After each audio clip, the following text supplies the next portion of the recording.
Oke, kayak nganu, ono ini. kayak keracunan anakku kan gitu, Pak. Ah, itu masalah itu. Ya. Jadi dari proses sampai delivery itu maksimal 4 jam. Kalaupun ini mungkin 6 jam. Kalau lebih dari itu, Ya. otomatis itu udah berubah. Apalagi nek misalnya jumlahnya Jumlahnya banyak besar, begitu, berarti iya. kan persiapannya udah sejak tadi malam misal. Kalau sejak tadi malam otomatis coba kalau dia masaknya jam 9 malam, dibagikan jam 9, itu 12 jam, itu 12 mesti jam. bermasalah. Dengan dari sisi di dunia pendidikan sebenarnya itu butuh nggak sih MBG itu? Sebenarnya begini, kalau untuk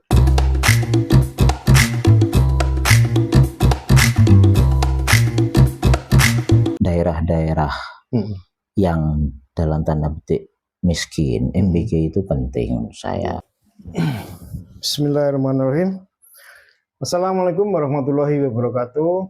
Pemirsa, kita jumpa lagi di podcast Rapat RT. Kali ini kita kedatangan tamu dari RT sebelah. Bapak Muklas, atau biasa kita memanggilnya Cak Muklas karena beliau itu aslinya dari Jatimur. Jatimur ya. Enggak, masa Jatimurnya? Situbondo. Nah, jadi agak ada bau-bau Maduranya juga. Betul. Tapal kuda ya. Tapal kuda. Nah, Cak, sehat ya? Sehat, alhamdulillah sehat. Nah ini Cak, jadi beliau ini kan pelaku di bidang pendidikan, di manajerial pendidikan ya, di Al Azhar sama Amal Insani. Jadi paling tidak beliau juga ngerti tentang makan gizi gratis. Ya. Nah, makan gizi gratis ini kan sebenarnya sudah menjadi wacana publik cukup lama. Bahkan sebelum pemilu itu sudah menjadi wacana publik. Karena itu menjadi bagian dari kampanyenya Pak Prabowo yang sekarang menjadi presiden. Yang itu kan kemudian, nah waktu itu perdebatan isu itu kan soal anggaran segala macam kan. Nah kemudian waktu sudah menjadi presiden ini kan kemudian dilaksanakan. Ternyata dari sisi anggaran juga tinggi sekali ya. Banyak menyedot anggaran. Ya, anggaran pendidikan. Kemudian pada aplikasinya juga ternyata banyak terjadi masalah di lapangan. Entah itu soal kesehatan atau kemudian soal kualitas makanan. Nah, kalau dari Cak Muklas selaku pelaku pendidikan, itu sebenarnya seperti apa sih fenomena yang terjadi itu? Jadi begini, MBG ini kalau saya lihat tujuannya sih bagus. Iya, bagus. Karena itu kan untuk menambah gizi asupan dari peserta didik dan juga untuk mengurangi stunting ya. Nah, dan saya kira makan gizi gratis ini di beberapa negara banyak dilakukan, misalnya di Jepang, di Korea dan lain sebagainya. Hanya di Jepang dan di Korea itu mungkin dikreat semikian rupa, manajemennya bagus dan dilakukan dengan luar biasa gitu, profesional gitu. Kalau di Indonesia, saya lihat itu misalnya pada waktu debat wakil presiden dan presiden itu saya lihat kan tujuannya juga di samping untuk menekan stunting juga ingin menghidupkan UMKM. Ya, karena dengan adanya MBG otomatis kan UMKM tumbuh dengan baik karena dia butuh vendor-vendor dan lain sebagainya. Tapi faktanya sekarang itu justru UMKM-nya mati. Itu dia. Misalnya kantin-kantin yang ada itu pada mati gara-gara MBG. Belum lagi pengusaha kecil-kecilan yang bikin bekal. Ya, itu dulu vendor-vendor yang masuk ke kantin ini pada mati sekarang itu. Karena MBG ini saya lihat banyak dikuasai oleh korporat besar. Nah, justru ini membesarkan yang besar. Yang kecil malah mati. Saya lihat misalnya ada beberapa sekolah yang dapat MBG itu justru malah di situ mati gitu.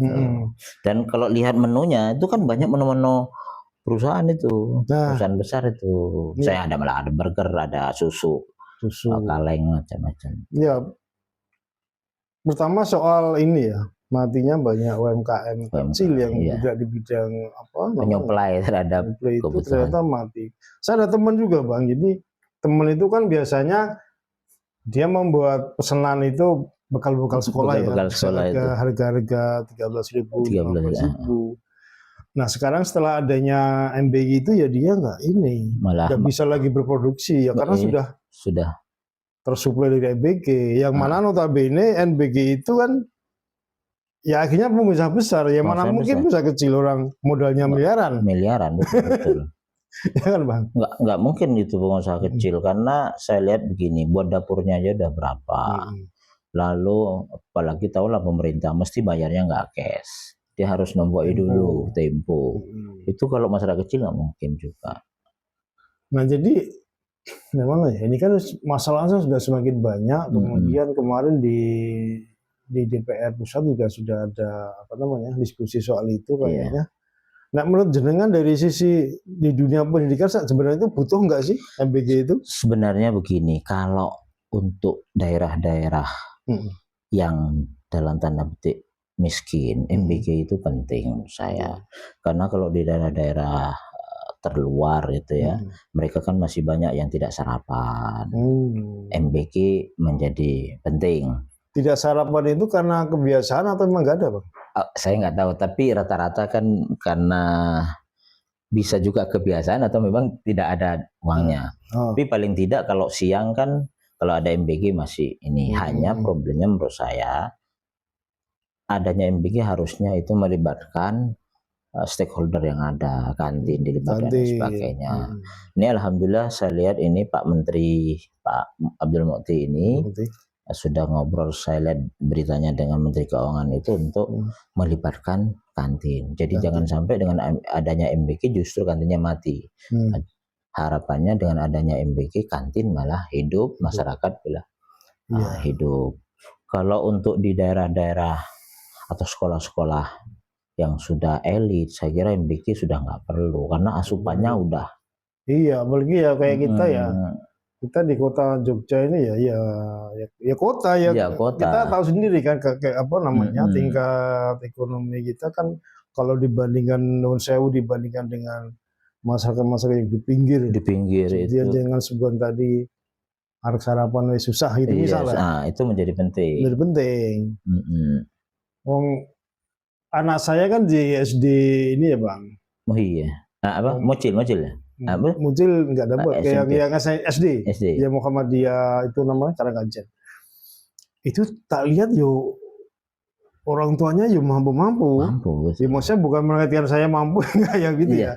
Tapi kayaknya juga nggak butuh amat MBG itu. Nggak butuh.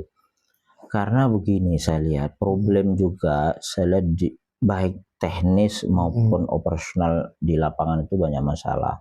Misalnya ada SOP-SP yang tidak dilalui mungkin dengan benar ya. Misalnya mereka pembelian bahan itu seharusnya -2, tapi karena ingin ini mungkin -4, otomatis bahan ini kan sudah misalnya berubah. Daging ayamnya bisa saya ke storage-nya juga tidak memenuhi syarat dan sebagainya. Kedua, mungkin juga para pekerja di dapur-dapur MBG ini tidak dibekali oleh ilmu yang mumpuni untuk urusan kuliner ya. Saya ini orang kuliner karena saya juga punya pelatihan halal itu. Pondok itu. Jadi dari proses sampai delivery itu maksimal 4 jam. Kalaupun ini mungkin 6 jam. Kalau lebih dari itu otomatis itu udah berubah.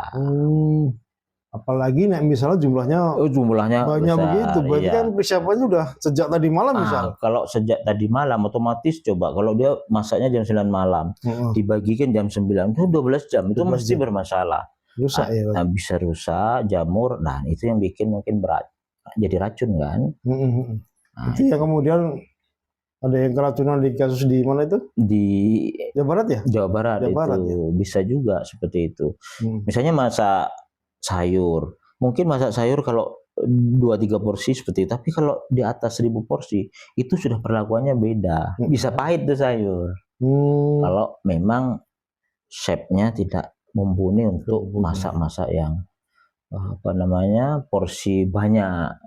Hal-hal kayak gini kan mestinya diperhatikan ya. Lain juga higienitasnya, bisa saja air di sana tidak bagus atau apa dan lain sebagainya. Itu juga pengaruh terhadap kualitas makanan. Iya, akhirnya anak-anak kita yang menjadi korban. Nah, jadi korban juga. Ini. Betul. Jadi anak-anak tuh banyak trauma loh. Termasuk anak saya ini, dia bilang, waduh, ada yang ada mu'amah, ada ulatnya. Dan sekarang tuh kalau ada MBG, dia takut sekali mau makan itu. Nah, takut ada itu. Termasuk yang di sebelah ini kan ada SD Muhammadiyah di sini. Iya. Kebetulan anak tetangga itu kan sekolah di situ. Jadi para orang tua itu juga menjadi sangat khawatir. Betul. Oh, keke nganu. Keke keracunan anakku kan gitu, Pak. Itu masalah itu. Itu kan ya akhirnya menimbulkan pertama rasa kekhawatiran, takut, trauma ke anak dan orang tua. Iya. Nah, ini kan dari sisi secara praktis operasional tentang penyediaan makan ya. Kemudian kalau secara politiknya sebenarnya gimana sih, Bang? Maksudnya gini, apa itu kan janji kampanye dulu janji ya? Kampanye. Kalau misalkan tidak diwujudkan sebenarnya piye? Sebenarnya menurut saya gini, janji kampanye itu kan tidak serta-merta harus diwujudkan dalam waktu sekian-sekian. Tapi menurut saya janji itu dilaksanakan tapi dengan cara mungkin loh di beberapa daerah dulu yang kira-kira membutuhkan. Kalau di kota bisa saja dia kerjasama dengan sekolahnya bisa berupa dana, tapi pengawasannya harus benar. Ya. Kan misalnya 100 sekolah dikasih dananya untuk MBG sekian, pengawasannya benar, insya Allah. Karena dia sudah terbiasa. Misalnya sekolah yang saya ini di Amal Insani, kita sudah terbiasa masak dengan itu berapa orang, Bang? Dengan guru 175, murid 150. Itu aja kita nggak pernah ada masalah ya? Nggak ada bermasalah. Itu ditangani berapa orang? 2 orang. 2 orang cukup? 2 orang. Karena gini, dalam dunia kuliner itu kalau hotel 1:200. Oh, 1 orang bisa 200 menyediakan makanan untuk 200 seharusnya begitu. Itu untuk yang profesional ya. Kalau yang mungkin tidak terlalu profesional 1:100 saya kira masih bisa. Kita itu 2 orang untuk 175. Nyatanya nggak ada masalah. Nggak ada masalah ya? Iya. Terus gini ya, itu kan kemarin Pak Menteri Pendidikan kan sudah mengatakan akan ada evaluasi betul. Ini. Nek sing wis terlanjur terus piye gitu? Kak, mestinya harus ada keberanian untuk mengevaluasi. Maksudnya terlanjur yang sudah bikin dapur segala macam. Itu kan mereka sudah keluar duit banyak juga kan, miliaran kan. Nah itu mesti harus dinegosiasi ulang lah sama pemilik dapur itu. Karena memang ini saya lihat ada beberapa dapur yang juga ditutup kan, karena mungkin dianggap ada beberapa produknya yang secara izin atau dan lain sebagainya itu. Makanya ditutup. Memang harus ada ketegasan dari pemerintah agar dapur-dapur ini sesuai dengan SOP. Kalau memang kemampuannya nggak bisa 3.000 ya seharusnya. Satu dapur itu berapa sih? Biasanya berapa untuk orang? Sekitar 3.500 sampai 4.000 kalau nggak salah. Banyak juga ya. Banyak juga. Nah sementara SDM-nya bisa saja kan dia tidak profesional banget, orang baru dan lain sebagainya. Tidak pernah pelatihan. Ada pelatihan atau bahkan saya lihat itu di wawancara dengan ahli gizi itu ada juga ahli gizinya juga orang baru. Misalnya kemarin itu kan ada kasus minum susu, lalu ada masalah di pencernaannya. Ternyata kalau dilihat ras kita ini memang kurang cocok dengan susu. Bukan peminum susu. Bukan minum susu. Nah ada teman kita si Fikri itu dia ada genomik kalau nggak salah ya. Dari luar itu kita ternyata rasnya bukan peminum susu. Itu kayak anak saya itu. Nah saya juga untuk susu-susu yang produk olahan pabrik itu nggak bisa. Nah mungkin juga ada banyak juga yang kayak gitu di luar sana kan. Di luar sana. Dan ini bisa aja permainan corporate kan. Bisa jadi kan. Suplainya dari situ. Cuannya dari situ. Makanya banyak yang nggak setuju. Gini. Nah makanya ini kan kalau kita bicara MBG ini kita sudah tidak bisa lagi ngomong tentang UMKM. Enggak. Ini udah proyek besar. Malah UMKM-nya mati. Nah itu harusnya memang menjadi pertimbangan para pengambil kebijakan untuk mengevaluasi MBG ini saja berjalan atau enggak gitu kan. Kalau saya menduga pasti ini ada pemain-pemain besar karena begini, mendirikan dapur itu kan tidak murah ya. Iya. Peralatan-peralatannya juga mahal. Coba kalau di Jogja saja sewa tanahnya berapa, bangunannya berapa, peralatannya itu yang kayaknya luasnya harus ditentukan. Harus ada penentuannya itu. Lalu peralatannya juga sangat mahal, apalagi dengan kapasitas produksi makanan seperti itu. Itu miliaran itu. Dan itu nggak mungkin orang bawah yang bisa ke sana. Pasti itu pemilik modal besar. Apalagi kalau kita lihat dari komposisi menu-menunya, mesti corporate besar. Yang punya produk-produk kalengan itu siapa kan mesti? Oh iya. Misalnya susu-susu yang di kemasan, nggak mungkin produk kampung kan. Bahkan kemarin itu yang di apa itu namanya ahli gizi BB itu siapa? Siapa itu ya? Oh, itu ternyata susu yang di situ ada juga susu untuk orang tua. Itu tuh. Susu tulang itu apa itu? Untuk orang tua. Dikasih anak TK ya. Mencret.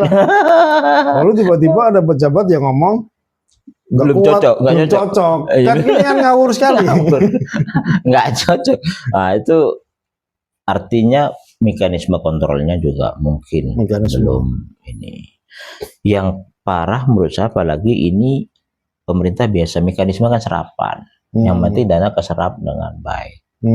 Padahal di lapangan kan bukan hanya persoalan serapan, mekanismenya seperti apa, SOP-nya seperti apa, keserapnya seperti apa, itu kan penting juga dilihat. Pengawasnya itu seperti apa. Istilahnya juga ini ya menikmati apa ada akhirnya yang menikmati ya pengusaha besar. Meskipun ada rasionalisasi bahwa nanti akan melibatkan petani, melibatkan pekerja-pekerja lokal. Tapi nyatanya kan yang dihidangkan kan bukan produk petani, produk pabrik. Produk pabrik kan, ini kan masalah akhirnya. Betul. Terus ini soal anggaran juga ternyata kan gede juga Bang, berapa persen tuh menyerap? Itu berapa triliun dan itu makan anggaran pendidikan kita kan. Dan kalau dilihat pada produknya di lapangan, iya harganya segitu. Mungkin ada sebagian lumayan lah, tapi yang banyak kan makanannya sangat minim itu. Bahkan saya lihat itu ada motongnya sembarangan, lalu wortelnya segede itu, lalu anak TK suruh makan seperti itu kan nggak mungkin. Jadi kalau kita di rumah itu ya motong untuk sop itu kan wortel itu kan kecil ya, tipis-tipis ya. Selain atau apa gitu. Nah ini sendirung. Iya. Padahal kalau dunia kuliner itu kan cita rasa, citanya dulu baru rasa. Mesti kan penampilannya harus bagus, baru rasanya. Ini penampilannya nggak bagus, rasanya tambah nggak bagus. Ya. Jadi kalau begitu ya tukang masak saya mungkin juga mungkin kurang proper ya. Nggak diseleksi juga mungkin ya. Bisa juga tidak seleksi atau mungkin karena kapasitas besar hanya ingin waktu cepat. Iya. Bisa juga. Saya tidak tahu datanya di lapangan di satu dapur itu dia punya pekerja berapa, rasionya berapa. Kalau rasionya menggunakan rasio hotel, otomatis kan kelabakan dia. Berapa tadi? 1/200. 1/100 saja. Kan kalau orang baru mesti. Ya. Berarti kan kalau dia 4.000, berarti kan 40 orang. Itu 40 orang harus di dapur. Jadi kalau kita mengurangi rasio itu ya akhirnya akan terjadi kekacauan mesti itu. Di produksi makanan. Ya. Bang, kalau di Jogja, abang pernah lihat nggak misalkan ada nggak sih di Jogja ini sebenarnya yang butuh banget MBG gitu, daerah mana? Banyak daerah-daerah. Saya banyak desa-desa binaan ya, misalnya kayak di daerah Kulon Progo, Wonosari itu saya kira sangat butuh. Ya. SD? Ada SD, mungkin SMP karena jauh-jauh. Hanya kenapa mereka tidak bisa secara cepat? Itu kan butuh apa? Kesananya kan butuh biaya tambahan loh, karena kan apa namanya lokasinya jauh, mungkin deliverynya susah dan lain sebagainya. Kalau di kota kan misalnya satu dapur untuk beribu kan cepat, tek. Kalau di kampung satu dapur misalnya kapasitas berapa, ke sana kemari ke sana, naik gunung segala macam. Apalagi ada beberapa sekolah mungkin daerah terjal harus pakai, itu yang menjadi masalah di mereka. Hanya kalau itu memang program ya seharusnya dilaksanakan. Iya ya. Iya. Karena udah kandung program ya. Seharusnya dilaksanakan dengan baik. Nah, kalau di kota sini kan enak, dekat-dekat sini banyak sekolah, penduduk padat. Padahal jasa jadinya nggak butuh amat. Menurut saya nggak butuh. Nggak butuh amat. Mending maksudnya anggaran itu dialokasikan ke hal-hal yang lain. Misalnya fasilitas pendidikan. Betul, bisa. Atau kesejahteraan gurunya. Gitu. Karena di sekolah-sekolah swasta mungkin dalam tanda bukan sekolah favorit, itu guru swasta itu kecil sekali gajinya. Ya. Ya yang guru-guru honorer juga. Gaji yang antara 300.000 sampai 400.000 kan mestinya lebih diperhatikan. Walaupun guru-guru ini kalau sudah 3 tahun tuh dapat insentif, tapi kecil juga insentifnya. Tidak cukup lah untuk biaya dia hidup. Apalagi di kota Jogja. Iya. Meskipun orang bilang Jogja murah, tapi ya enggak juga. Enggak murah juga. Apalagi sekarang lifestyle guru ini kan tinggi ya. Saya lihat HP-nya harus iPhone, harus ini, harus itu. Maka ada data itu, yang banyak kena pinjol itu 40% tuh guru ternyata. Oh gitu? Ya. Karena gajinya kurang itu ya? Gaji kurang, lifestyle-nya tinggi. Itu tuntutan untuk di depan murid mungkin? Bukan, karena begini, kan dia juga perlu mengambil foto-foto setiap hari, dikirim supaya laporan dan sebagainya. Jadi mungkin HP-nya harus support. Ya gitu ya teman-teman ya. Ternyata banyak sekali yang perlu dievaluasi dari MBG ini, mulai dari sisi kebijakan anggaran sampai pada teknis pelaksanaan yang masalah-masalahnya kemudian membuat para orang tua ataupun siswa itu juga khawatir. Armangan MBG malah ketakutan. Takut keracunan. Jadi tujuannya untuk menambah gizi malah bikin trauma. Malah wedi. Oke, gitu teman-teman. Podcast hari ini matur nuwun Cak Moklas sudah hadir bersama kita untuk membincangkan MBG ini. Semoga ini bermanfaat bagi kita semua selaku selaku orang tua, selaku siswa, tentang bagaimana melihat MBG ini secara proporsional. Terima kasih. Jumpa lagi minggu depan dalam podcast dan tema yang lain. Assalamualaikum warahmatullahi wabarakatuh.